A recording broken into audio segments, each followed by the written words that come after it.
Sashos que Dios Coachega Cheve Sesana Sena Tebas Universidad Sabana. Muy buenas noches para todos ustedes, los compañeros de la Universidad Sabana, y agradecerles muchísimo el estar aquí en nuestro resguardo indígena musical del municipio de Cota. Mi nombre es Gregory Chingate. Actualmente soy el gobernador del resguardo indígena musical del municipio de Cota.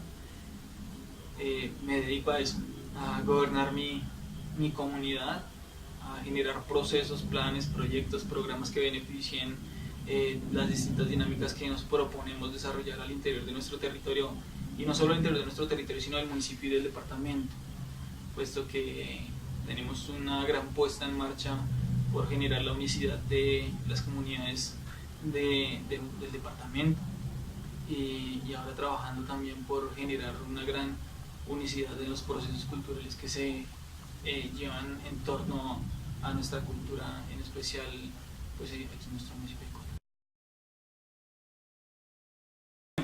Digamos, ahí hay varios enfoques, ¿no? En cuanto al aspecto territorial, resulta que nosotros llevamos un proceso de constitución de resguardo hace 42 años.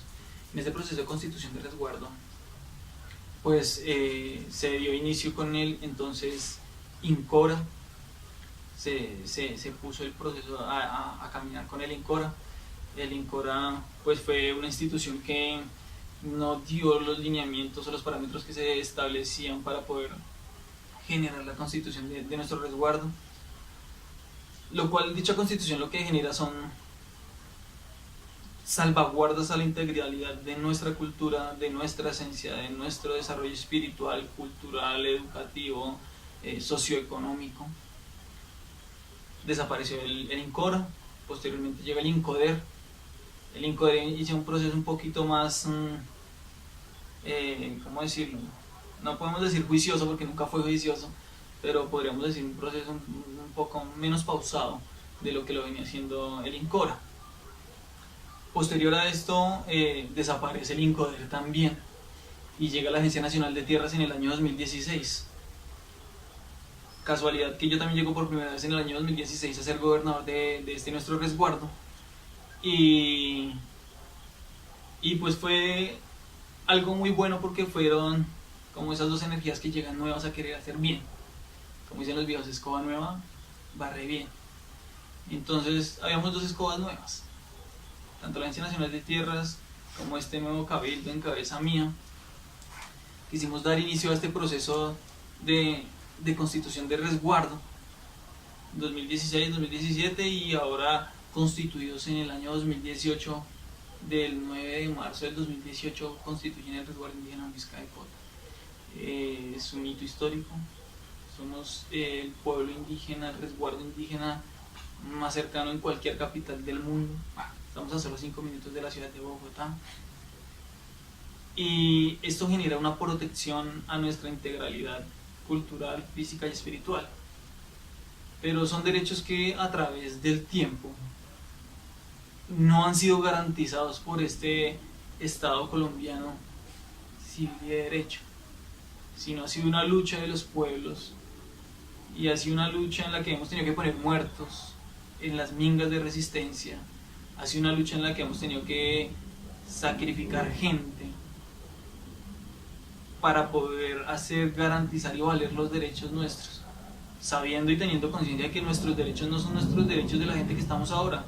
Nosotros siempre trabajamos en pro de aquellos que ni siquiera se han pensado que lleguen todavía, de dejar un mejor mundo a esas futuras generaciones, de dejar un mejor aire, una mejor agua, una mejor estadía todavía a aquellos que todavía no están acá.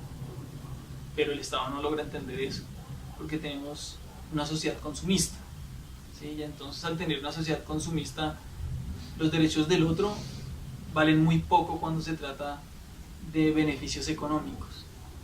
Y podríamos preguntarnos cuántos vamos a alimentarnos de los papeles, de ese Dios dinero que dicen nuestros mayores. Y entonces fue una lucha. En realidad nuestra constitución de resguardo no fue por un querer del Estado colombiano habernos constituido como resguardo, sino fue por una tutela que interpusimos nosotros, y que en el año 2017 yo llevé a la Corte Interamericana de Derechos Humanos en Washington, en Estados Unidos, para hacer valer nuestros derechos. para que se respetaran los derechos de nuestra gente. Y ahí cuando en Estados Unidos dicen a Colombia, señores, Colombia, respeten los acuerdos internacionales, el acuerdo 169 de la OIT, el acuerdo de las Américas. Colombia a todo instante y nuestros gobernantes en cada momento se han pasado por la faja los derechos de los pueblos ancestrales, de los pueblos originarios de esta Colombia. Y entonces en realidad ha sido una lucha poder mantenernos en pie de lucha, valga la redundancia, manteniéndonos para trabajar en pro de esto que la gente ni siquiera entiende a veces. Y a veces mucha gente piensa que cuando hay paros es porque los indios son revoltosos, o piensa que cuando hay paros no es que los campesinos, no nos estamos dando cuenta que en realidad estamos luchando por algo que es para todos y de todos. Decir que si bien un médico salva vidas, la gran mayoría de las personas en la vida necesitan un médico en el año 2 o 3 veces. Al campesino se necesita diario, porque todos los días debe haber arroz, papa, yuca, plátano, todo lo que tienes en tu mesa lo necesitas a diario. Y entonces es ahí donde encontramos como esa diferencia de derechos, y duele hablar de derechos en Colombia. En Colombia no es fácil hablar de derechos, porque aquí los derechos no se adquieren, porque sean constitucionalmente entregados. Y tenemos una hermosa constitución de 1991, pero es una constitución que está en el papel y no es aplicable, porque aquí valen más los intereses de unos cuantos que el beneficio de las mayorías, de la gente de a pie. Entonces pues así pasó y así ha pasado, y eso es, esa constitución de resguardo garantiza que nuestra cultura va a pervivir, a mantenerse y a prevalecer durante muchísimos años más, de que esa tradición, ese ser gente, ese ser persona, ese me importa tanto usted como me importo yo, somos iguales, se va a mantener de aquí hasta que el padre y la madre deciden que así sea. Entonces para nosotros es un orgullo poder decir, hoy contamos con derechos territoriales que esperamos el Estado colombiano garantice también y propenda por proteger. En cuanto al tema de la educación, estamos trabajando algo que se llama el CEIP, Sistema Educativo Indígena Propio, donde además de educarnos desde la parte occidental, de tener esas herramientas de afuera que permitan generar un entrelace entre estas dos culturas de occidente y la ancestral tradicional propia nuestra, pues también nos permita a nosotros mantener y cultivar eso que nos genera a nosotros nuestra identidad del ser muisca, del ser nativos de este territorio.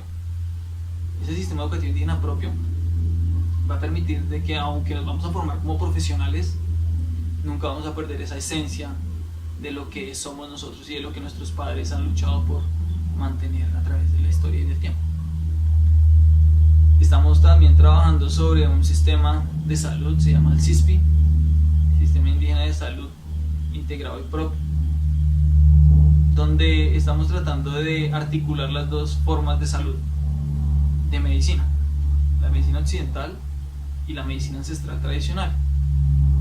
La de afuera un poco más curativa, la nuestra un poco más preventiva. Estamos tratando de generar esa articulación entre estas dos formas de generar vida y de propender por la vida, trabajando desde la prevención, desde no enfermar a la gente para que después no haya que curarla, ¿sí? Y entonces generamos dinámicas de salud propias para que nuestra gente sea un poco más saludable, pero además no solamente lo hacemos con nuestra gente, sino con gente que viene de muchos otros lugares. Nosotros tenemos médicos de Alemania que vienen aquí a aprender del abuelo Fernando, médicos alemanes, hay un grupo de médicos alemanes que vienen aquí a estudiar medicina nuestra para llevar allá. Al principio la comunidad y algunos líderes de nuestra comunidad se preocupaban porque decían, no, se le van a llevar las recetas al abuelito Fernando, o se van a llevar la medicina del abuelo. Y él decía, no importa, siempre que sea para ayudar al otro. Y pues ojalá todos tuviésemos ese sentido de que todo es de todos y para todos. Entonces, digamos, hemos venido trabajando sobre esos principios, sobre garantizar esos derechos que, como les digo, si bien son constitucionales, hasta el momento no son aplicables ¿sí? Si bien tenemos derechos eh, como el derecho a que se nos respete nuestra diferencia al interior de la nación, todavía encontramos gente racista al interior de nuestra nación, que discrimina y duele el corazón, que es complicado a veces hablar de eso porque pues sí se presentan muchas cosas feas a diario, ¿sí? Y ese sistema de racismo que se ha creado en la sociedad pues ya no es tan fuerte tampoco como antes, pero se da todavía. Y creo que cada vez es más triste porque se supondría que somos seres cada vez más desarrollados y más capacitados y más conscientes de que somos iguales. Entonces como eso es lo que hemos venido trabajando y sobre esos derechos es que hemos venido trabajando al interior de nuestra comunidad. No, muchas gracias a ustedes. Y como se dice aquí en nuestra comunidad, se dice Itzekene. Itzekene, que quiere decir así sea.